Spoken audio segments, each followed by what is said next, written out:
हरे कृष्ण। श्रीमद् भागवतम दशम स्कंद 15वां अध्याय। धनुकासुर का उद्धार और ग्वाल बालों को कालिया नाग के विष से बचाना। श्री सुखदेव जी कहते हैं, परीक्षित, आप बलराम और श्री कृष्ण ने पौगंड अवस्था में अर्थात 6ठे वर्ष में प्रवेश किया था। आप उन्हें गौएं चराने की स्वीकृति मिल गई। ये आपने सखा ग्वाल बालों के साथ गौएं चराते हुए वृंदावन में जाते और अपने चरणों से वृंदावन की अत्यंत पावन करते। यह वन गौओं के लिए हरी हरी घास से युक्त एवं रंग बिरंगे पुष्पों की खान हो रहा था। आगे आगे गौएं, उनके पीछे पीछे बांसुरी बजाते हुए श्याम सुंदर, तदंतर बलराम और फिर श्री कृष्ण के जस गान करते हुए ग्वाल बाल इस प्रकार विहार करने के लिए उन्होंने उस वन में प्रवेश किया। उस वन में कहीं तो भौरे बड़ी मधुर गुंजार कर रहे थे, कहीं झुंड के झुंड हरिण चौकड़ी भर रहे थे और कहीं सुंदर सुंदर पक्षी चहक रहे थे।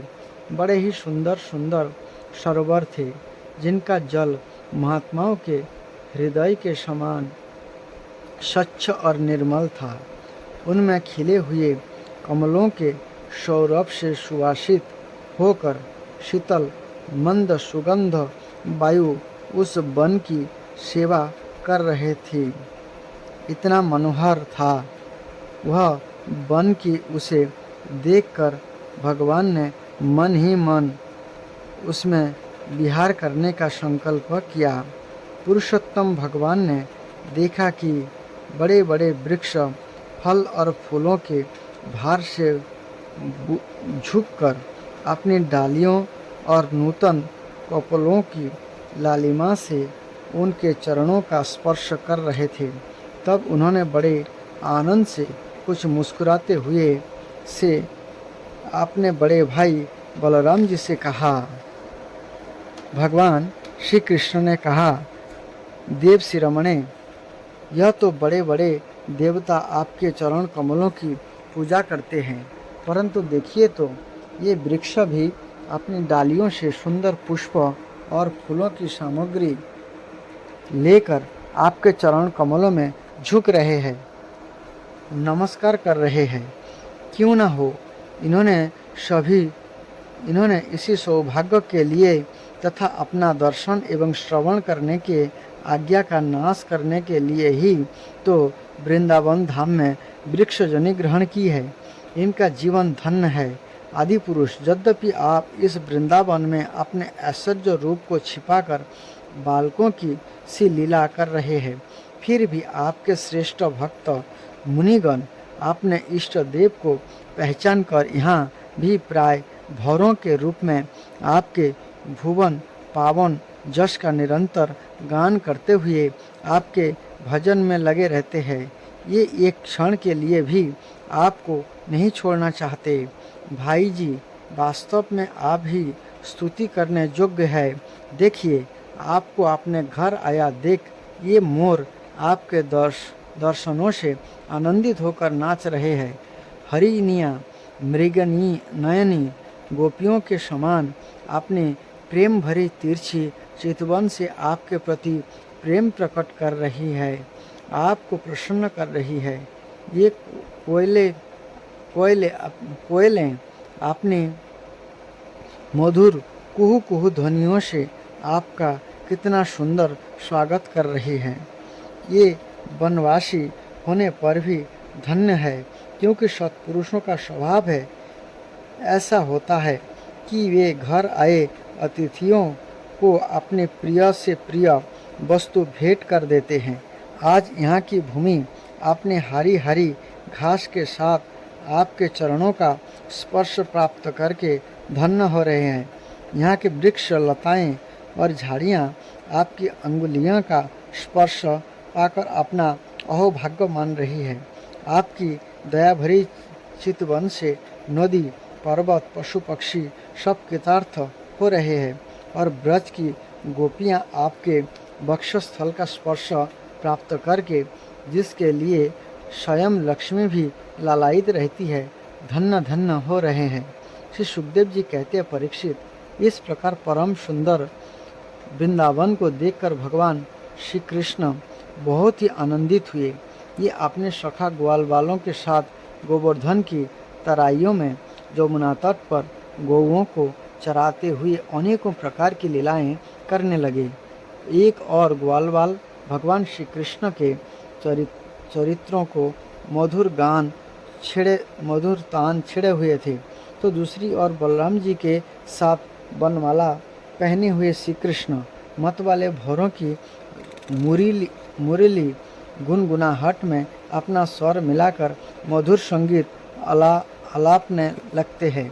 कभी कभी श्री कृष्ण कूचते हुए राजहंस के साथ स्वयं भी कूचने लगते हैं और कभी नाचते हुए मोरों के साथ स्वयं भी ठुमुक ठुमुक नाचने लगते हैं और ऐसा नाचते हैं कि मयूरों को उपहास्यास्पद बना देते हैं। कभी मेघ के समान गंभीर वाणी से दूर गए हुए पशुओं को उनका नाम ले लेकर बड़े प्रेम से पुकारते हैं। उनके कंठ की मधुर ध्वनि सुनकर गायों और ग्वाल वालों का चित्त भी अपने बस में नहीं रहता। कभी चकोर, क्रोंच अर्थात कराकुल, चकवा, भरदुल और मोर आदि पक्षियों की सी बोली बोलते, तो कभी बाघ, सिंह आदि की गर्जना से डरे हुए जीवों के समान स्वयं भी भयभीत की सी लीला करते। जब बलराम जी खेलते खेलते थक कर किसी ग्वालबाल की गोद के तकिए पर सिर रखकर लेट जाते, तब श्री कृष्ण उनके पैर दबाने लगते, पंखा झलने लगते और इस प्रकार अपने बड़े भाई की थकावट दूर करते। जब ग्वालबाल नाचने गाने लगते अथवा ताल ठोक ठोक कर एक दूसरे से कुश्ती लड़ने लगते, तब श्याम और राम दोनों भाई हाथ में हाथ डालकर खड़े हो जाते और हंस हंस कर वाह वाह करते।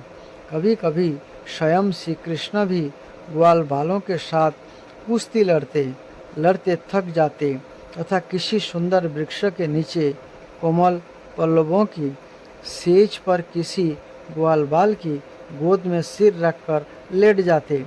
परीक्षित, इस समय कोई पुण्य के मूर्तिमान स्वरूप ग्वालबाल महात्मा श्री कृष्ण के चरण दबाने लगते और दूसरे निष्पाप बालक उन्हें बड़े बड़े पत्तों या अंगुलियों से पंखा झलने लगते।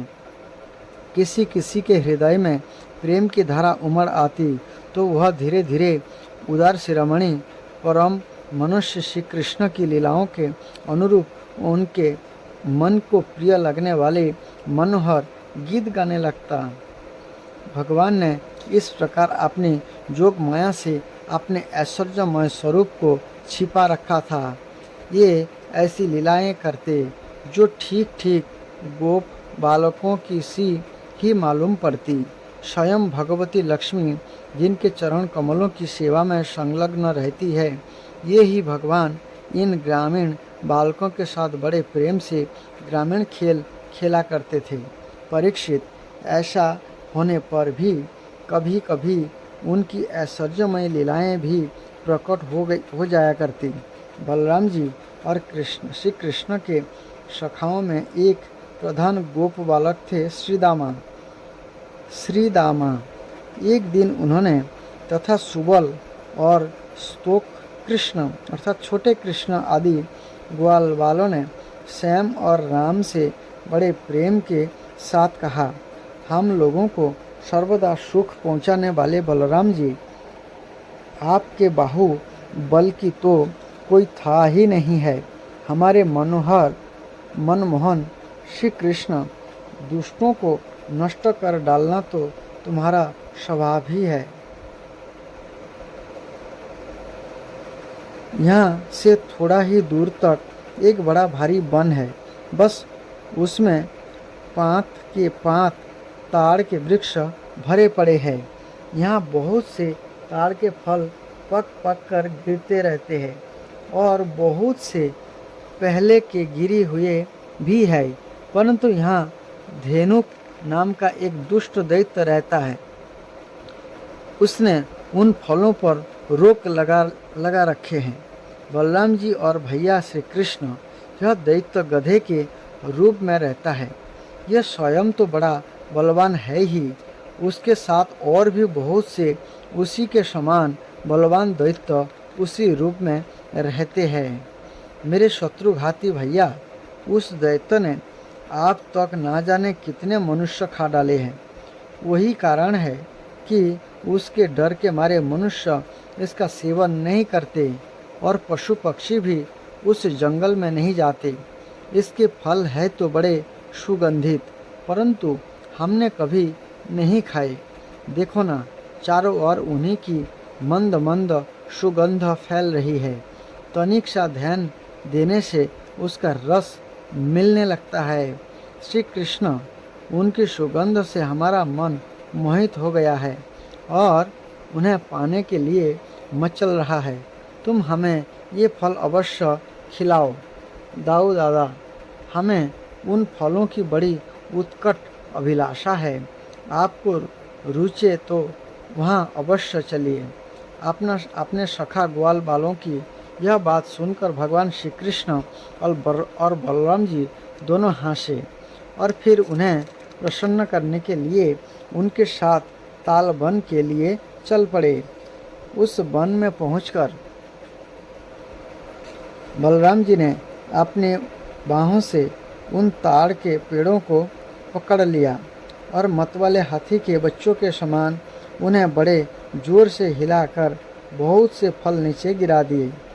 जब गधे के रूप में रहने वाले दैत्य ने फलों के गिरने का शब्द सुना, तब यह पर्वतों के साथ सारी पृथ्वी को कंपाता हुआ उनकी ओर दौड़ा।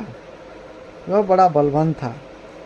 उसने बड़े वेग से बलराम जी के सामने आकर अपने पिछले पैरों से उनकी छाती में दो लत्ती मारी और इसके बाद वह दुष्ट बड़े जोर से रेंगता हुआ वहाँ से हट गया।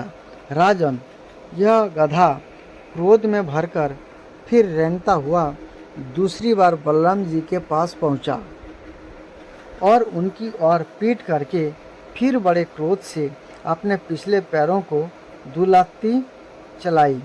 बलराम जी अपने एक ही हाथ से उसके दोनों पैर पकड़ लिया और एक हाथ में दोनों पैर पकड़ लिया एक साथ और उसे आकाश में घुमा घुमा कर एक ताड़ के पेड़ पर दे मारा। घुमाते समय ही उस गधे के प्राण पखेरु उड़ गए थे। इसके गिरने की चोट से यह महान ताड़ का वृक्ष, जिसका ऊपर भाग बहुत विशाल था, स्वयं तो तड़तड़ाकर गिर ही पड़ा। सटे हुए दूसरे वृक्ष को भी उसने तोड़ डाला। उसने तीसरे ने चौथे को, इस प्रकार एक दूसरे को गिराते हुए बहुत से ताल वृक्ष गिर पड़े। बलराम जी के लिए तो यह एक खेल था, परंतु उनके द्वारा फेंके हुए गधे के शरीर से चोट खा कर यहाँ सब के सब ताड़ हिल गए। ऐसा जान पड़ा मानो सबको झंझावात ने झकझोर दिया हो। भगवान बलराम स्वयं जगदीश्वर है। उनमें यह सारा संसार ठीक वैसे ही ओतप्रोत है जैसे सूतों में वस्त्र। तब भला उनके लिए यह कौन आश्चर्य की बात है।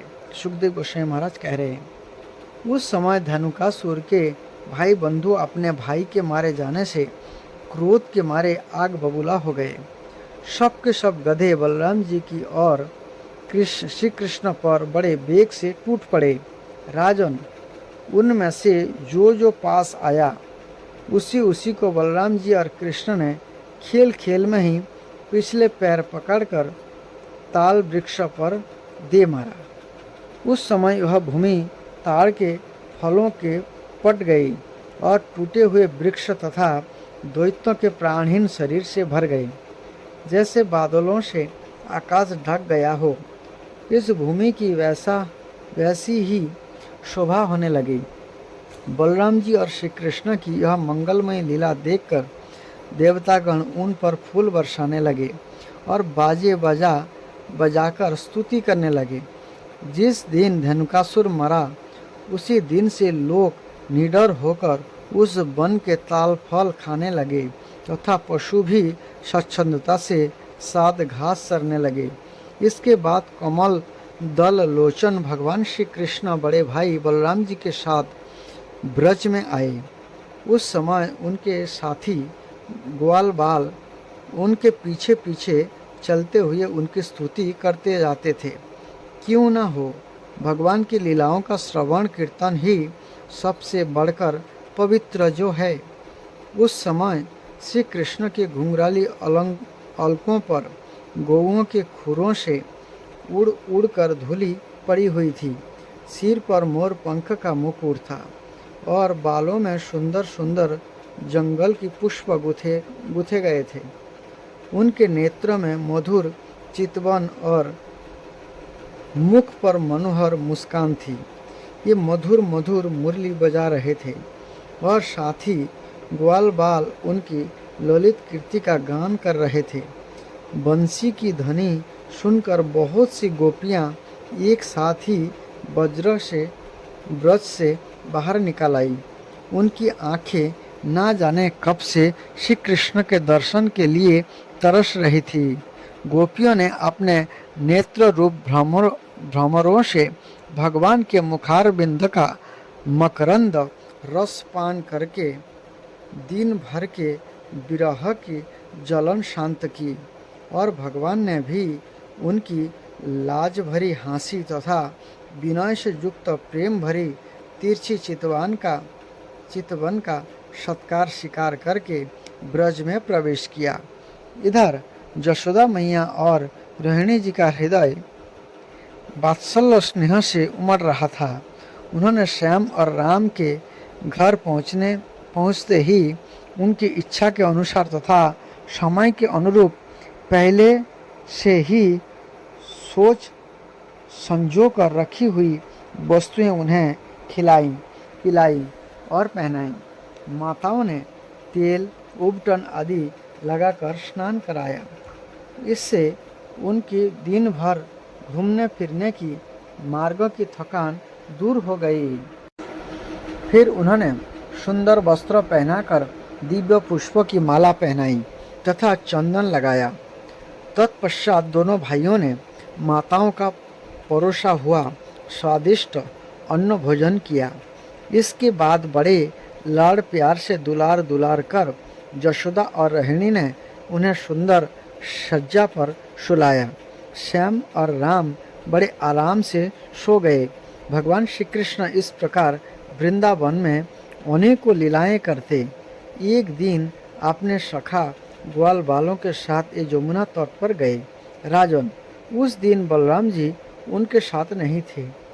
उस समय जेठ आषाढ़ के माघ से गौएं और ग्वाल बाल अत्यंत पीड़ित हो रहे थे। प्यास से उनका कंठ सूख रहा था, इसलिए उन्होंने यमुना जी का विषला जल पी लिया। परीक्षित स्नेहार के वश उन्हें इस बात का ध्यान ही नहीं रहा था। उस विषले जल के पीते ही सब गौएं और ग्वालवाल प्राणहीन होकर यमुना जी के तट पर गिर पड़े। उन्हें ऐसी अवस्था में देखकर जोगेश्वर के भी ईश्वर भगवान श्री कृष्ण ने अपनी अमृत बरसाने वाली दृष्टि से उन्हें जीवित कर दिया। उनके स्वामी और सर्वस्व तो एकमात्र श्री कृष्ण ही थे। परीक्षित चेतना आने पर ये सब यमुना जी के तट पर उठ खड़े हुए और आश्चर्यचकित होकर एक दूसरे की ओर देखने लगे। राजन, अंत में उन्होंने वही निश्चय किया कि हम लोग विषला जल पी लेने के कारण मर चुके थे, परंतु हमारे श्री कृष्ण ने अपने अनुग्रह भरी दृष्टि से देखकर हमें फिर से जिला दिया है। श्री कृष्ण बुक से श्रील प्रभुपाद जी के द्वारा धेनुकासुर का वध लीला। इस प्रकार श्री कृष्ण अपने अग्रज बलराम के साथ अपनी कौमार अवस्था बिताकर पौगंड अवस्था में प्रविष्ट हुए। यह अवस्था 6वें वर्ष से 10वें वर्ष तक थी। तब सभी ग्वालों ने परस्पर मंत्रणा की और वे इसके लिए राजी हो गए कि जो बालक 5 वर्ष के हो गए हैं उन्हें चारागाह में गोवें ले जाने का उत्तरदायित्व दिया जाए।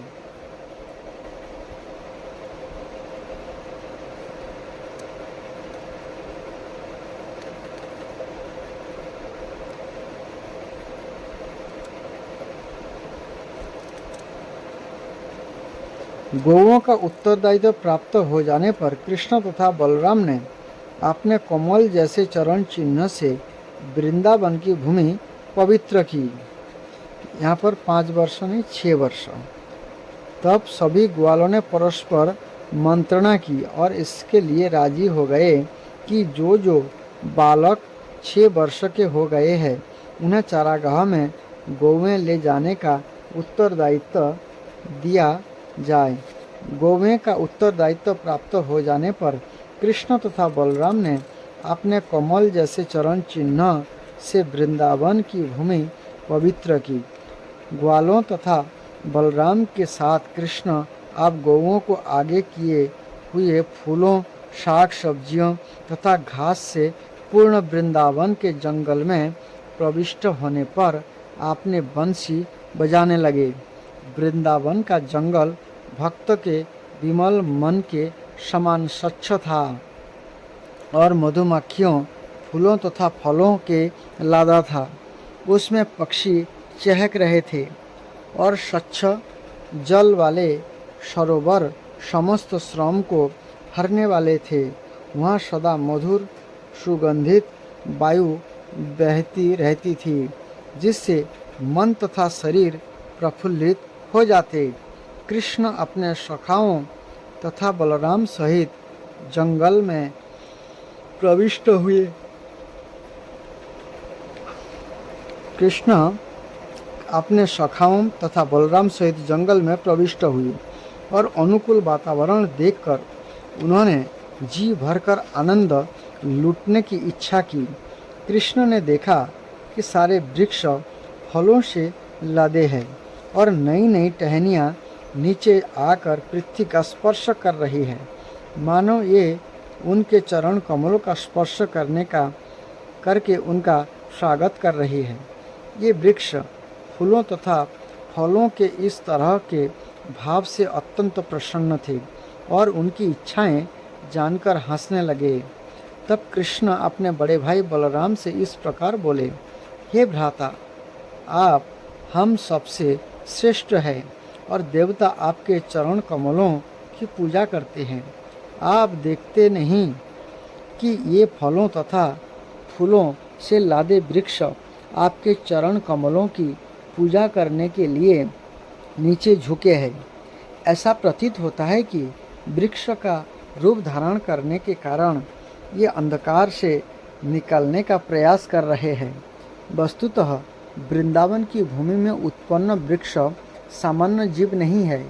आपने पूर्व जन्मों में निर्गुण दृष्टिकोण रखने के कारण इन्हें इस जड़ जीवन में रहना पड़ रहा है, किंतु आप इन्हें वृंदावन में आपके दर्शन का अवसर प्राप्त हुआ है और आप ये आपके सानिध्य के द्वारा आध्यात्मिक जीवन में आगे बढ़ने के लिए प्रार्थना कर रहे हैं। सामान्यतया तमोगुणी जीव वृक्ष का शरीर ग्रहण करते हैं। निर्विशेषवादी चिंतक उसी तमस अंधकार में रहते हैं, किंतु आपकी उपस्थिति का पूरा लाभ उठाकर ये उसे समूल नष्ट कर देते हैं। मेरे विचार से जो भौरे आपके चारों ओर गुनगुना रहे हैं, ये पूर्व जन्म में आपके भक्त रहे होंगे। ये आपका साथ नहीं छोड़ना चाहते, क्योंकि आपसे बेहतर तथा अधिक वत्सल स्वामी और कौन हो सकता है। आप परम तथा आदि भगवान हैं और ये भौरे हर क्षण गुनगुनाकर आपके जश को फैलाने का प्रयत्न कर रहे हैं। मेरे विचार से इनमें से कुछ अवश्य ही महान ऋषि तथा आपके भक्त होंगे और उन्होंने भौरों के रूप में अपना वेश छुपा रखा है, क्योंकि एक क्षण भी आपका साथ छोड़ने को तैयार नहीं है। हे भ्राता, आप परम पूज्य ईश्वर है। जरा देखो तो किस तरह ये मोर आनंद विभोर होकर आपके समक्ष नाच रहे हैं। सारे मृग जिनका आचरण गोपियों के समान है, आपका उसी प्रेम के तथा मधुर ध्वनि के साथ स्वागत कर रही है, क्योंकि ये सोचती है कि उनके घरों में आपका प्राकट्य अत्यंत मंगलकारी है। यद्यपि ये सब पशु तथा वृक्ष है, तो भी ये वृंदावनवासी आपका गुणगान कर रहे हैं। ये आपका स्वागत अपने सामर्थ्य भर करने को तैयार है। जिस प्रकार महात्मा गण अपने घर पर अन्य महापुरुष का स्वागत करते हैं, जहाँ तक यहाँ की भूमि का प्रश्न है, यह अत्यंत पवित्र तथा भाग्यशाली है, क्योंकि इसके शरीर पर आपके चरणों कमलों के पद चिन्ह बने हुए हैं। इन वृंदावन वासियों के लिए स्वाभाविक ही है कि आप जैसे महापुरुष का इस प्रकार स्वागत करें। जड़ी बूटियाँ, लताएं तथा वृक्ष भी आपके पाद पद्मों का स्पर्श पाकर धन्य है, और ये छोटे छोटे पौधे अपनी टहनियों से आपकी अंगुलियों के नख द्वारा छुए जाने के कारण कृतकृत हो गए हैं। पर्वत तथा नदियाँ भी आपने को धन्य मानती है, क्योंकि आप उनकी ओर देख रहे हैं। इन सबसे ऊपर ये ब्रजांगनाएं या गोपियां हैं, जिनके सौंदर्य से मोहित होकर आप अपनी विशाल भुजाओं से उनका आलिंगन करते हैं। इस प्रकार कृष्ण तथा बलराम दोनों ही यमुना तट पर अपने बछड़ों तथा गायों को चराते हुए ब्रजवासियों को पूर्ण रूपेण आनंदित करने लगे। कुछ स्थानों में कृष्ण तथा बलराम के साथ उनके सखा भी होते। ये बालक गाते, भौरों के गुण की नकल उतारते और पुष्पहारों से विभूषित कृष्ण तथा बलराम के साथ साथ चलते। घूमते हुए बालक कभी कभी सरोवर में तैरते, हंसों की बोलियां बोलते। जब ये किसी मोर को नाचते देखते तो ये कृष्ण के समक्ष उसका अनुकरण करते। कृष्ण भी अपनी गर्दन हिलाते और नाचने का सांग भरते हुए अपने मित्र को हंसा देते। कृष्ण जिन गौओं को चराते थे उनके अलग अलग नाम थे और ये उन्हें दुलारवश पुकारते। कृष्ण को पुकारते सुनकर ये गौएं रंभाती हुई तुरंत दौड़ती और ग्वाल बाल इस आदान प्रदान भरपेट मजा लेते। ये विभिन्न प्रकार के पक्षियों की ध्वनि तरंगों का अनुकरण करते, जिनमें से चकोर, मोर, कोयल तथा भारद्वाज प्रमुख थे। कभी कभी दुर्बल पशुओं को सिंह तथा चीते की आवाज़ सुनकर डर जाने के कारण दौड़ते देखकर कृष्ण तथा बलराम सहित सारे बालक भी उन पशुओं के पीछे पीछे दौड़ पड़ते। जब ये कुछ थक जाते तो बैठ जाते और बलराम कुछ आराम करने के लिए अपना सिर किसी बालक की गोद में रख देते और कृष्ण तुरंत आ जाते और बलराम के पांव दबाने लगते और कभी कभी ताड़ का पंखा लेकर बलराम के ऊपर झलते, जिससे सुखद हवा निकालने पर उन्हें थकान से कुछ राहत मिलती कभी कभी बलराम के विश्राम करते समय बालक नाचते या गाते और कभी कभी ये आपस में कुश्ती लड़ते या फिर कूदते फांदते।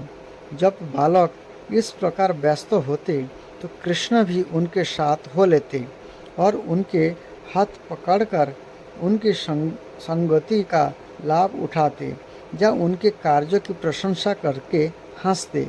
जब कृष्ण थक जाते तो वे किसी बड़े वृक्ष के नीचे या किसी ग्वालवाल की गोद को तकिया बनाकर लेट जाते। तब कुछ बालक आकर उनके पांव दबाते और कुछ पत्तियों से बनाए गए पंखे से हवा झलते। कुछ अधिक प्रतिभाशाली बालक उन्हें प्रसन्न करने के लिए मीठी तान में गान गाते। इस तरह शीघ्र ही उनकी थकान दूर हो जाती। भगवान कृष्ण जिनके पांव लक्ष्मी जी दबाती है, अपनी अंतरंग शक्ति का विस्तार करके एक ग्रामीण बालक के रूप में प्रकट होकर ग्वाल बालों के साथ मिलकर उनका साथ देते। किंतु ये ग्रामीण बालक की भांति प्रकट होने के बावजूद ऐसे अवसर आते रहते जब वे अपने को श्री भगवान सिद्ध कर देते। कभी कभी लोग अपने को भगवान बताकर अबोध लोगों को ठगते हैं। ये केवल ठग सकते हैं, ईश्वर की शक्ति का प्रदर्शन नहीं कर सकते। जब श्री कृष्ण इस प्रकार अपने परम सौभाग्यशाली ग्वाल बालों के साथ अपनी अंतरंग शक्ति का प्रदर्शन करते हुए अपने दिव्य लीलाओं में व्यस्त रहते थे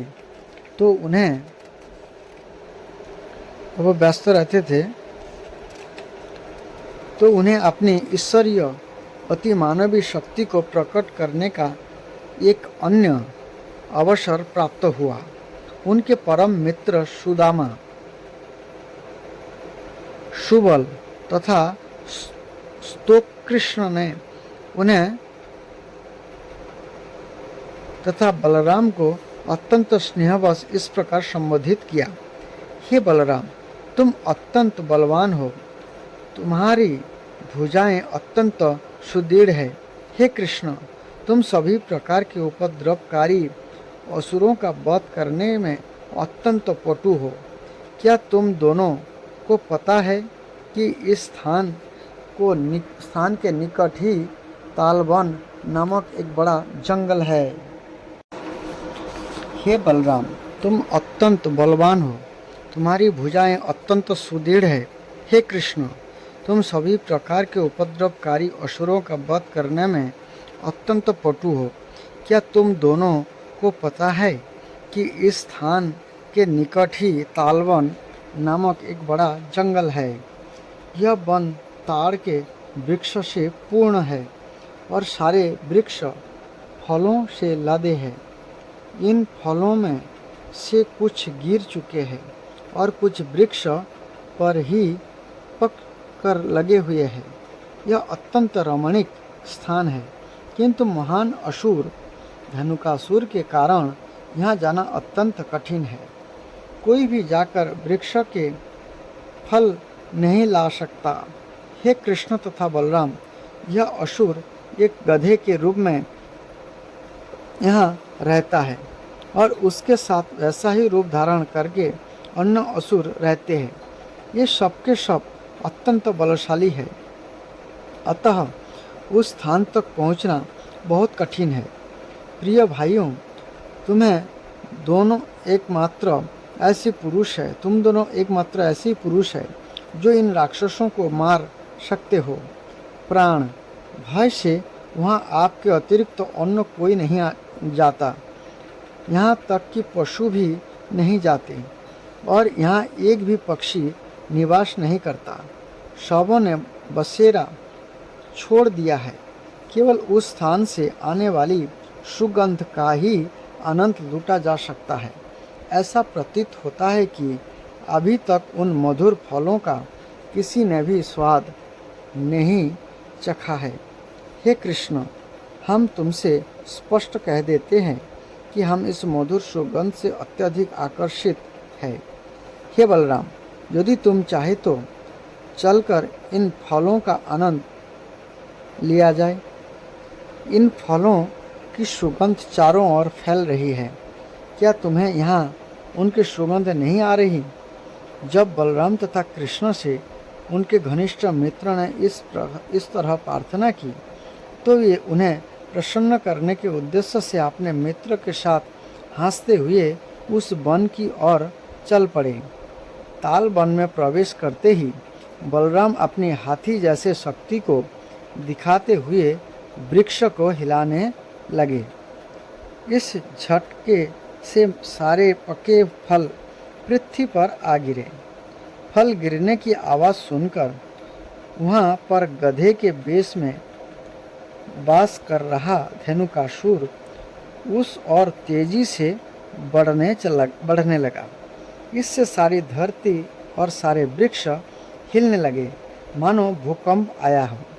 सर्वप्रथम यह असुर बलराम के समक्ष प्रकट हुआ और उनकी छाती पर अपनी पिछली टांगों से 2 लत्ती मारी। बलराम पहले कुछ नहीं बोले, किंतु वह असुर पुनः अधिक बलपूर्वक तेजी से 2 लत्ती मारने लगा। इस बार बलराम ने तुरंत ही अपने एक हाथ से उस गधे के पैर पकड़कर उसे चारों ओर घुमाकर वृक्ष की चोटी पर फेंक दिया। जब बलराम उसे घुमा रहे थे तभी असुर के प्राण निकल गए। बलराम ने उसे सबसे ऊंचे ताड़ वृक्ष के ऊपर फेंका।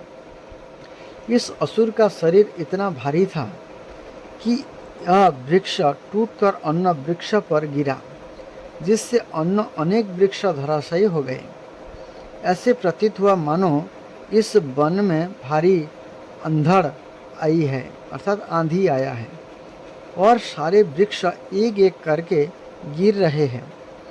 इस तरह ये असामान्य बल का प्रदर्शन विस्मयकारी नहीं है, क्योंकि बलराम अनंत शेषनाग के रूप में श्री भगवान है, जो अपने सहस्त्र फणों पर समस्त लोकों को धारण किए हैं।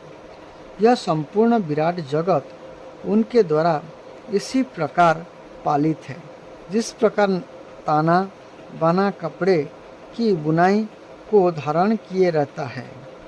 जब यह असुर वृक्ष के ऊपर फेंक दिया गया तो धेनुकासुर के सारे मित्र तथा सहयोगी एकत्र हो गए और उन्होंने अत्यंत वेग से बलराम तथा कृष्ण पर आक्रमण कर दिया। ये अपने मित्र की मृत्यु का प्रतिशोध लेने पर तुले थे, किंतु कृष्ण तथा बलराम हर गधे की पिछली टांगे पकड़कर उसी प्रकार चारों ओर घुमा देते। इस प्रकार उन शवों को मारकर वृक्ष के ऊपर फेंक दिया। गाधों के शवों के कारण अत्यंत अद्भुत दृश्य हो गया। ऐसा प्रतीत हो रहा था मानो विविध रंगों के बादल वृक्ष के ऊपर एकत्र हो रहे हो।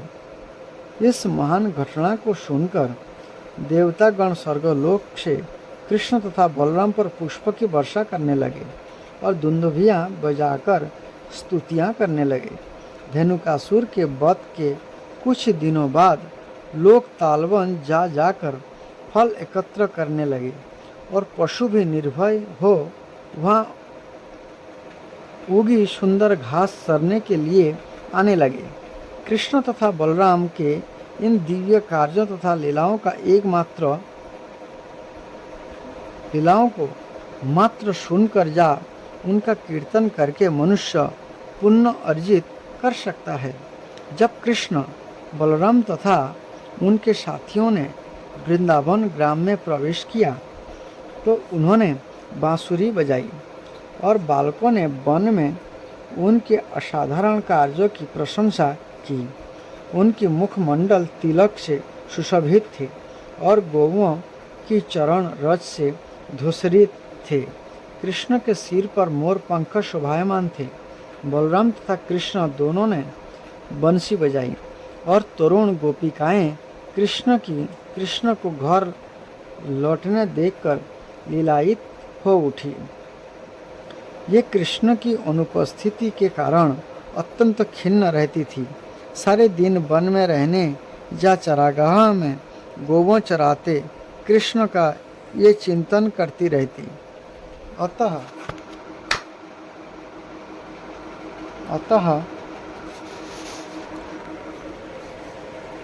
सारे दिन वन में रहती या चरागाह में गोवे चराते कृष्ण को ये चिंतन करती रहती। अतः जब उन्होंने कृष्ण को लौटते देखा तो उनकी चिंताएं तुरंत समाप्त हो गई और ये उनके मुख की ओर उसी तरह देखने लगी जिस तरह भौरें कमल पुष्प के मधु पर मंडराते रहते हैं।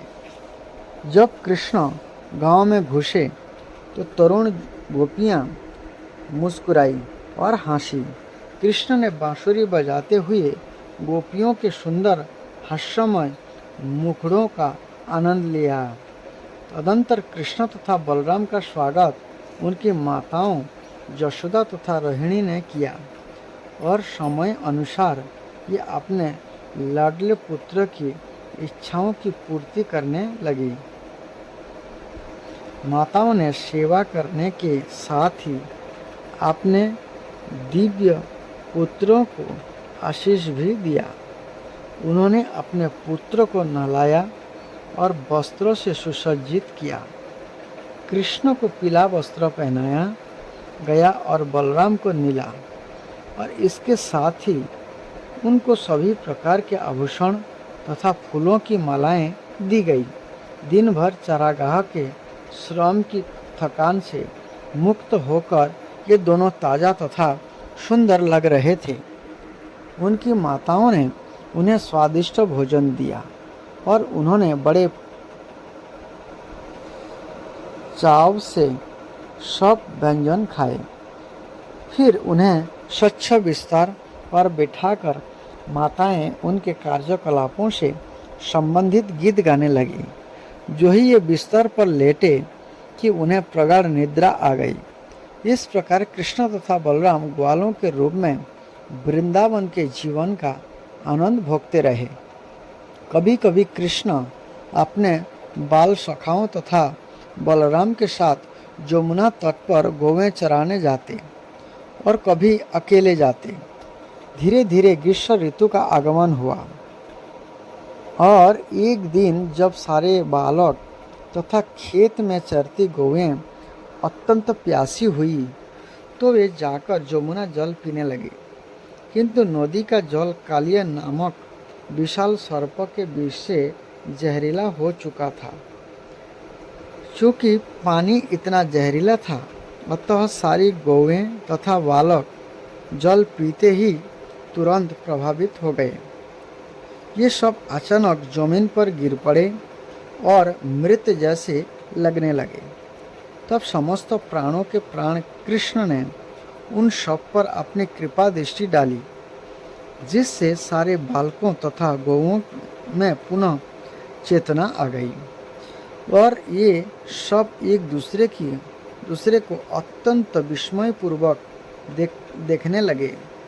ये समझ गए कि यमुना का जल पीने से ये मृत हो गए थे, परंतु कृष्ण के कृपा कटाक्ष से ये सब जीवित हुए हैं। इस प्रकार उन सबों ने योगेश्वर कृष्ण की योग शक्ति की प्रशंसा की। इस प्रकार लीला पुरुषोत्तम भगवान श्री कृष्ण के अंतर्गत धेनुकासुर का वध नामक 15वें अध्याय का भक्ति वेदांत तात्पर्य पूर्ण हुआ। हरे कृष्ण कृष्ण कृष्ण हरे हरे, हरे राम राम राम हरे हरे।